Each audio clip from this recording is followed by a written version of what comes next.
The Civil War had raged on for 2 years when the United States made a decision that would change the course of the war. On May 22, 1863, General Orders No. 143 established a bureau for all matters relating to the organization of colored troops. On the same day, Colonel John H. Holman was appointed the commanding officer of the 1st Regiment of the United States Colored Troops. The 1st Regiment of the United States Colored Troops began enlisting troops in Washington, D.C. Among the men recruited were free blacks, recently emancipated enslaved men from Washington, D.C., and runaway enslaved men, also known as contrabands. The regiment was sent to Mason's Island in the middle of the Potomac River for training. The regiment would be made up of white officers and black enlisted soldiers. The only black officer in the regiment was the chaplain Henry McNeil Turner. The first casualty in the regiment was 2nd Lieutenant A.L. Sanborn, who was shot and killed by Dr. David M. Wright on July 11, 1863, while he was in Norfolk, Virginia, recruiting black soldiers. The doctor was tried by a military commission and found guilty of murder. After reviewing the case, President Abraham Lincoln approved the hanging of Dr. Wright. On August 6, 1863, the regiment left Mason's Island and traveled to Plymouth, North Carolina. On August 24th, the regiment occupied and assumed command of Elizabeth City, North Carolina. On August 25, 1863, Colonel Holman issued Regimental Order No. 45. In this order, he stated, "The citizens are notified that the regiment of which the undersigned is commandant is a part of the regular army of the United States, and that notwithstanding any prejudices that may exist in the minds of some on account of the color of the soldiers, the same respect and obedience must be observed towards them as towards any other portion of the army, and the slightest insult or violence exercised towards any man of this command will be followed with summary punishment upon the offender." By September 6th, the 1st Regiment had moved to Portsmouth, Virginia. From December 5th to December 21st, 1863, they served in a campaign to reduce guerrilla activity in northeastern North Carolina under the command of Brigadier General Edward A. Wild. After this campaign, the regiment returned to Portsmouth. On January 2, 1864, Company B of the 1st Regiment of U.S. Colored Troops was ordered into Fort Norfolk as prison guards. They served in this capacity for only 12 days, then were ordered out again on January 13, 1864, replaced by the 2nd Massachusetts Heavy Artillery. The rest of the regiment was assigned as the Provost Guard of Portsmouth on January 3, 1864.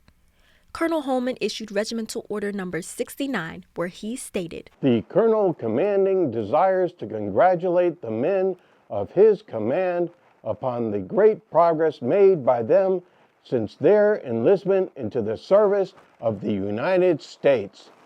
When this regiment was formed, it was confidently asserted that it was not possible for a colored man to make a soldier.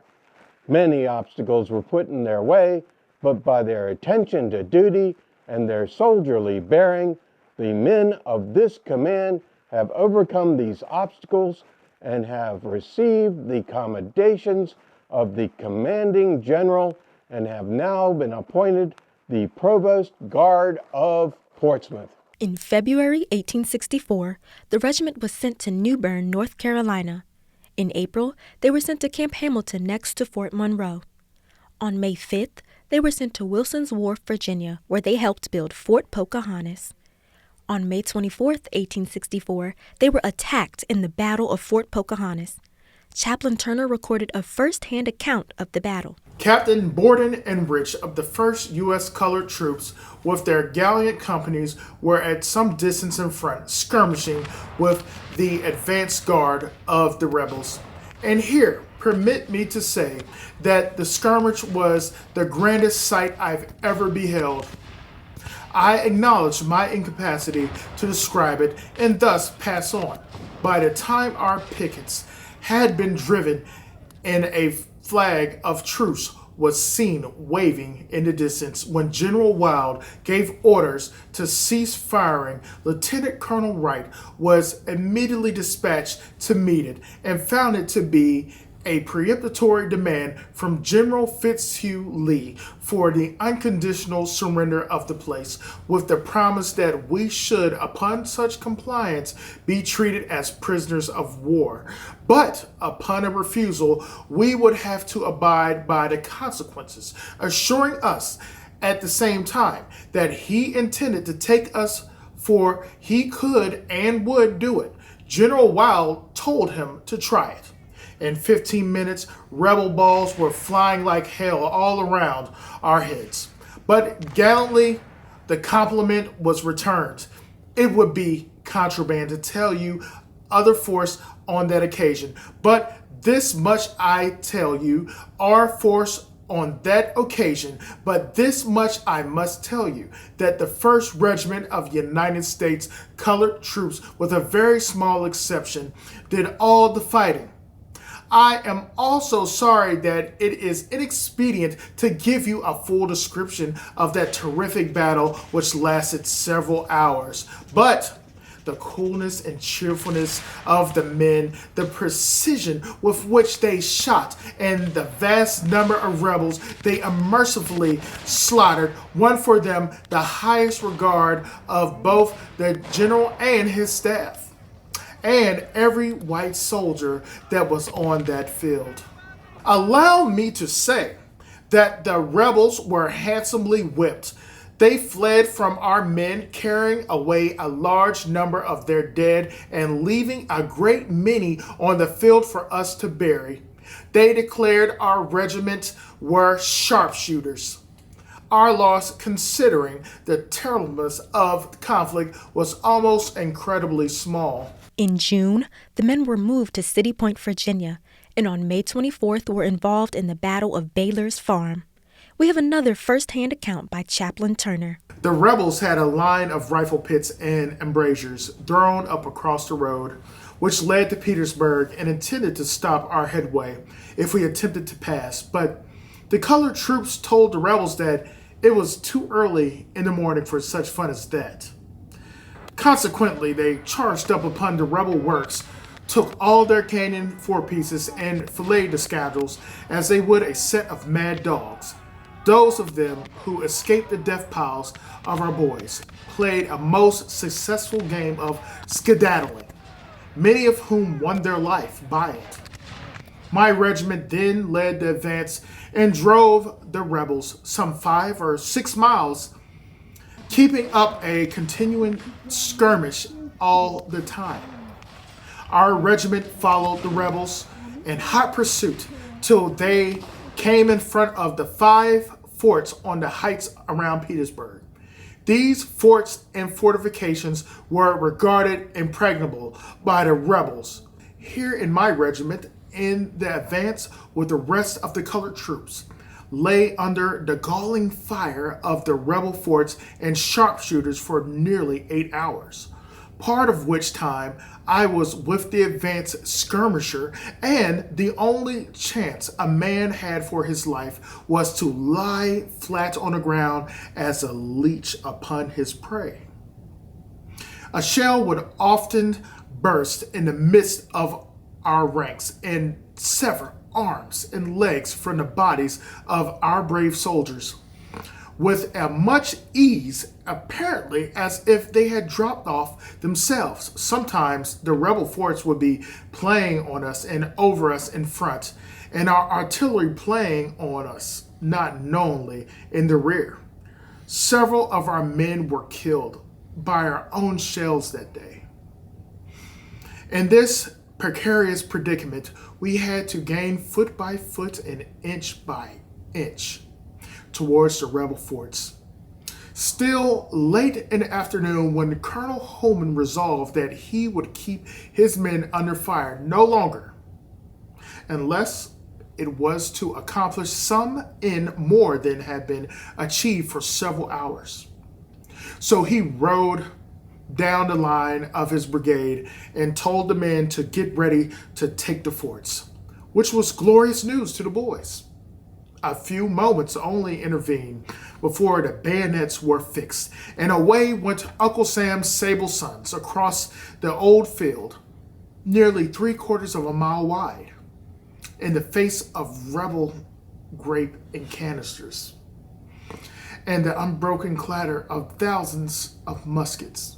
Nothing less than a pen of horror could begin to describe the terrific roar and dying yells of that awful yet masterful charge and daring feat. The rebel balls would tear up the ground at times and create such a heavy dust in front of our charging army that they could scarcely see the forts for which they were making. But onward they went, through the dust and every impediment, while they and the rebels were both crying out, "Fort Pillow!" This seemed to be the battle cry on both sides. But onward they went, waxing stronger and mightier every time Fort Pillow was mentioned. Soon the boys were at the base of the fort, climbing over abatis and jumping the deep ditches, ravines, etc. The last load fired by the rebel battery was a cartridge of powder, not having time to put the ball in, which flashed and did no injury. The next place we saw the rebels was going out the rear of the forts with their coattails sticking straight out behind. Some few held up their hands and pleaded for mercy. But our boys thought over Jordan would be the best place for them and sent them there, with very few exceptions. Thus ended the great battle for that day, after driving the rebels 6 miles, taking their fortifications, killing many, and capturing 5 forts that were considered impregnable, all their cannons, wagons, ammunitions, etc., etc. The regiment would go on to fight in the Battle of New Market Heights on September 29, 1864, and then in the Battle of Fair Oaks on October 27, 1864. The regiment was sent to Fort Fisher, North Carolina, in January 1865, where they guarded the right flank while white troops attacked Fort Fisher. They would go on to fight in the Battle of Sugarloaf on February 11, 1865, and then in the Battle of Forks Road on February 20 and 21st, where they defeated the Confederates at the Battle of Forks Road. The 1st Regiment marched into Wilmington, North Carolina with the Union Army, closing the last remaining port of the Confederacy. From there, they would fight in the Battle of Cox Bridge and move along the railroad lines until the war ended with the surrender of General Lee in Virginia and General Johnson in North Carolina. In June 1865, the regiment was sent to Roanoke Island, North Carolina, for the closing months of their enlistment. In October 1865, they returned to Washington, D.C. The United States colored troops played a significant role in winning the Civil War. By the end of the war, roughly 179,000 black soldiers had joined the United States Army. In his closing remarks to his troops, Colonel Holman stated, "You have borne arms and joined in battle in a just cause and have manfully established your claims to citizenships, and you can proudly exclaim, 'I am an American citizen.'"